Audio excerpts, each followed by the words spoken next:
অতঃপর আমি ধীরে ধীরে খুব নিঃশব্দে নিজেকে সরিয়ে নিতে শুরু করলাম। কখনো ঝগড়া করিনি, কিছু নিয়ে অভিযোগও তুলিনি।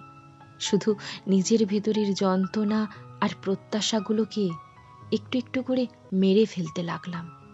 প্রথমে যোগাযোগ কমালাম। যে মানুষটার একটা মেসেজ আমাকে কতটা উজ্জ্বল করে রাখত, তার কাছ থেকেই একসময় আর কিছুই আশা করলাম না। তারপর ওর আইডিতে বসে থাকা বাদ দিলাম। আগে ঘন্টার পর ঘন্টা তাকিয়ে থাকতাম। হয়তো আজ কিছু লিখবে, হয়তো আজ আমাকে একটু গুরুত্ব দেবে। এক সময় বুঝলাম অপেক্ষা শুধু আমাকেই কষ্ট দিচ্ছে। ওর প্রতিটা ছবিতে সবার আগে রিয়্যাক্ট দেওয়া, সেটা তো আমার অভ্যাস ছিল, অনুভূতি ছিল। আস্তে আস্তে তাও বন্ধ করে দিলাম। কারণ কেউ ওনাকে বিশেষভাবে না চাইলে বিশেষ হয়ে থাকা যায় না।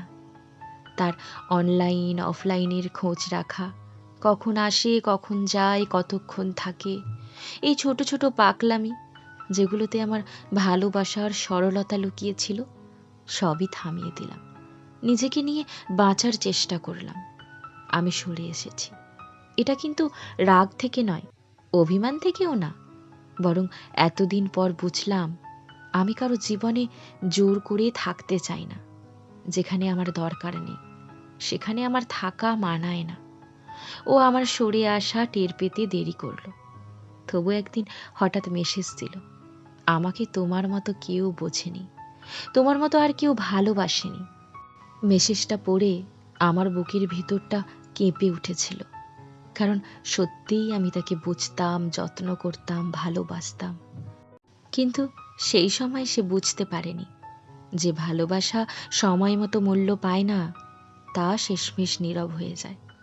আমি আর সেই মেসেজের রিপ্লাই দিইনি, কারণ আমি খুব সহজে কারো থেকে সরে আসি না।